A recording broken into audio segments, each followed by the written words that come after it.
On this day in Tudor history, the 20th of November 1518, a veteran soldier and loyal servant of the Crown, Sir Marmaduke Constable, died, reportedly after swallowing a frog or toad that got into his drinking water. Yes, really. I'm historian and author Claire Ridgway, and today I want to tell you more about this remarkable Tudor knight, a man who served 4 kings, commanded troops at Flodden, and whose bizarre death became legend in Yorkshire. Sir Marmaduke Constable was born around 1456 or 1457, the eldest of 11 children of Sir Robert Constable of Flamborough, Yorkshire, and his wife Agnes Wentworth. By the time he was a teenager, Marmaduke and his father were already serving Henry Percy, the 4th Earl of Northumberland, acting as stewards of the Percy estates in the East Riding. Marmaduke's life would always be bound up with the great northern families and their loyalties. In 1475 he served in France with King Edward IV, and in 1482 he earned his knighthood after serving the Earl of Northumberland in campaigns against the Scots, dubbed Sir Marmaduke on the field at Berwick. When King Richard III came to the throne, Marmaduke was Knight of the Body, a trusted member of the King's household, and he even benefited from the downfall of the Duke of Buckingham after the Duke's failed rebellion, gaining lands and the stewardship of Tunbridge in Kent. By the spring of 1484, Richard had rewarded him further with Tutbury Castle, one of the key royal strongholds in the Midlands. We don't know for certain whether Marmaduke fought at the Battle of Bosworth for Richard III. Sources are divided. But by May 1486, he was firmly in the service of the new king, Henry VII, once again as Knight of the Body. If he'd backed the losing side, he'd switched loyalties quickly and effectively, earning the new king's trust. He was soon rewarded with stewardships in Yorkshire, and in 1492 he served Henry VII on his campaign in France, which ended with the Treaty of Étampes. Marmaduke was chosen as one of the gentlemen to formally receive the French delegates who came to ratify the peace, quite an honour for this northern knight. By then, his career at home was flourishing too. When his father died in 1488, Marmaduke inherited more estates and soon became Sheriff of Yorkshire. He was even called upon to help suppress the 1489 rising in which his old patron, the Earl of Northumberland, was killed by a mob. In 1501, he was among the nobles who welcomed Catherine of Aragon to England for her marriage to Prince Arthur.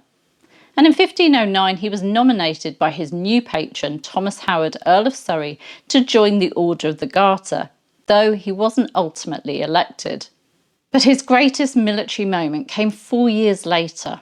In September 1513, Sir Marmaduke commanded the left wing of the English army at the Battle of Flodden, fighting once more under Surrey's command. His sons, his brother and his son-in-law fought beside him. The ballad Flodden Field even immortalised him in verse. Sir Marmaduke Constable stout, accompanied with his seemly sons, Sir William Bulmer with his rout, Lord Clifford with his clapping guns. The English victory was decisive. Henry VIII, away in France at the time, sent Marmaduke a personal letter of thanks, addressing his Knight of the Body as Sir Marmaduke Constable the Elder, called the Little.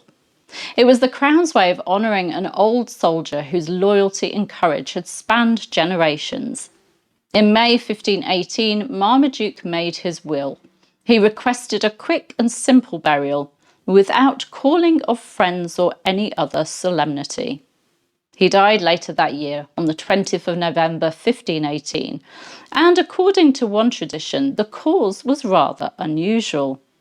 He supposedly drank from a glass of water containing either a frog or toad, which lodged near his heart and killed him.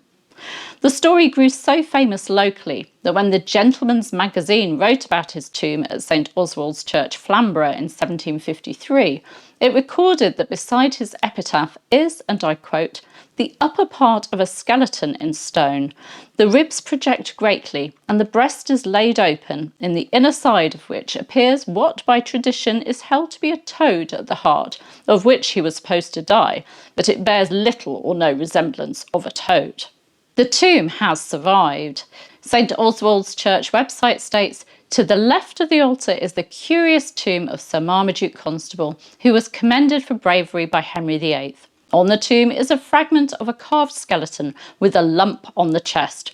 According to legend, this represents a toad Sir Marmaduke accidentally swallowed, which ate at his heart till he died." Sadly, they don't share a photo, and I haven't been to Flamborough, but it sounds like it's not the most convincing sculpture, but it shows how the legends stuck.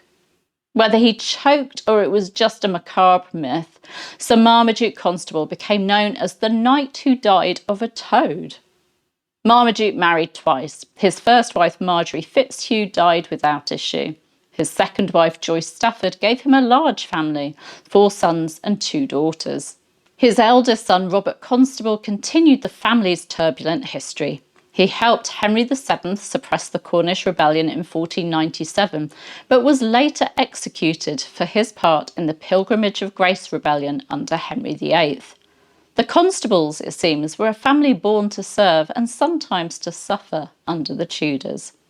Sir Marmaduke Constable lived through the last battles of the Wars of the Roses, served 4 kings, and helped win one of the greatest English victories of the age.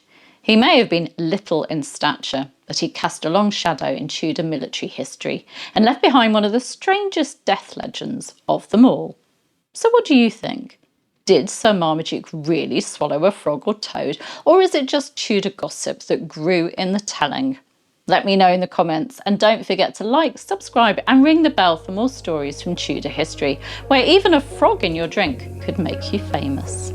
I'll see you soon. Bye bye.